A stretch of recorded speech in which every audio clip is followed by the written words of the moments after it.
proving that fanboy-centric tentpoles aren't the only summer box office jewels. The female-fronted Ocean's 8 opened over the weekend to a series best $41.5 million from 4,145 theaters to easily place no. 1 in North America. Overseas, the pick grossed $12.2 million from its first 16 markets, many of them in Latin America, for a global start of $53.7 million.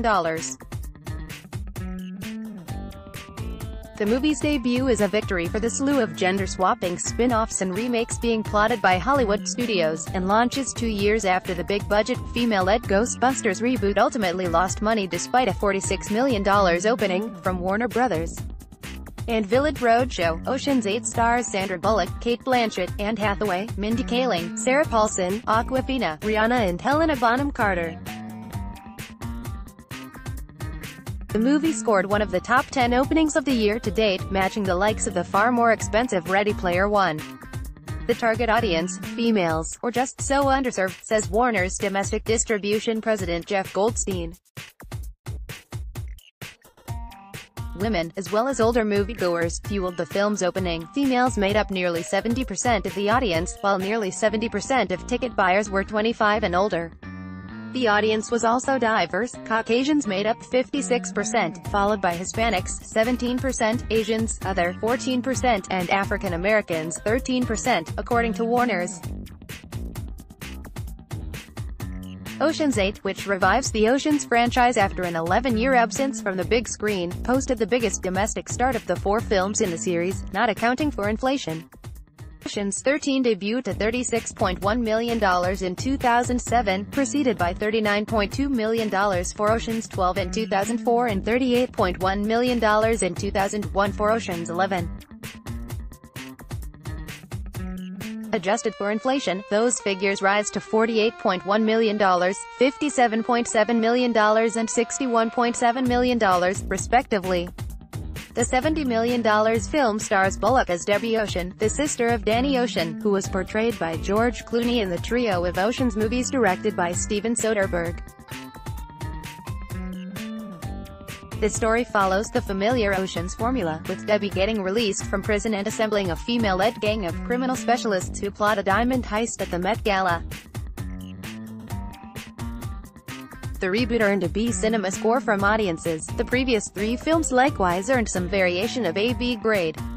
Ocean's 8 easily stole the box office crown from Solo, a Star Wars story, which continued to struggle at its 3rd weekend. Solo, which will post the first loss for Disney's Star Wars empire, placed no. 2 with $15.2 million for a domestic total of $176.1 million. Overseas, it limped to $11.3 million from 54 markets for a foreign tally of $136.1 million and a lowly global total of $312.2 million. Deadpool 2 came in number 3 with $13.7 million in its 4th weekend for a domestic cume of $278.7 million.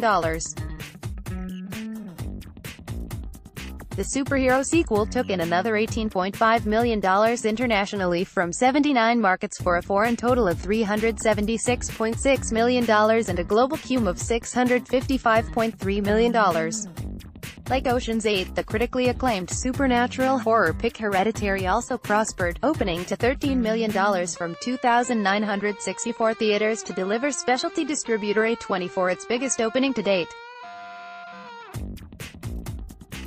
Previous record holder was The Witch, $8.8 million. So far, Hereditary doesn't appear to be suffering from its D cinema score. Generally speaking, a failing grade can hurt word of mouth over the long run. Last year, Darren Aronofsky's horror film Mother quickly faded from theaters after receiving an F cinema score. Hereditary premiered in the midnight section of the Sundance Film Festival in January and marks the feature directorial debut of Ari Aster.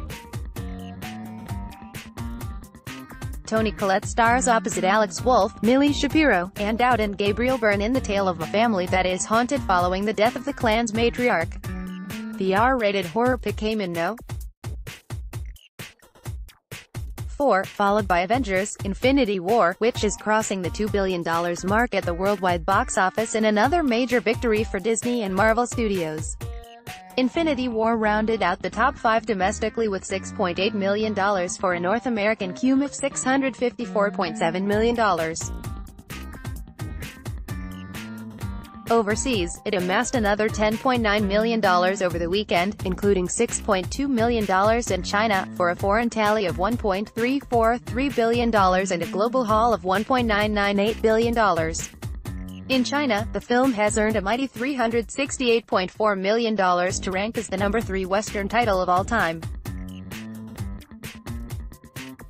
The weekend's third new offering, Global Road's Hotel Artemis, bombed in its North American debut, placing No. 8 with $3.2 million from 2,407 theaters, despite a cast that includes Jodie Foster, Sterling K. Brown, Sophia Boutella, Jeff Goldblum, Brian Tyree Henry, Jenny Slate, Zachary Quintos, Charlie Day and Dave Bautista. Iron Man 3 scribe Drew Pearce helmed the project in his feature directorial debut. Set in the near future, Hotel Artemis follows a nurse, Foster, who runs a secret, members-only emergency medical ward in Los Angeles for would-be crooks. At the specialty box office, Focus Features' Fred Rogers documentary Won't You Be My Neighbor posted a stellar location average of $16,168 upon opening to $470,000 from 29 theaters. The film, which boasts a 99% Rotten Tomatoes score, chronicles the life of the late TV icon, the mastermind behind Mr. Rogers' Neighborhood. More than half of ticket buyers were under the age of 45, while 53% of the audience was male. It's aspirational at a time when people need it, and the strong word of mouth is evident of that, Focus Distribution President Lisa Bunnell says. There's not a dry eye in the theater after seeing the amount of kindness Mr. Rogers brought to the world. There was big action overseas as Universal and Amblin's Jurassic World: Fallen Kingdom bowed to $151.1 million from its first 48 markets. That doesn't include China, where it rolls out next weekend. Put another way, the dinos have already passed up Solo. The tentpole, coming in No. Everywhere, launched offshore 2 weeks ahead of its June 22 domestic launch to avoid a showdown with the World Cup.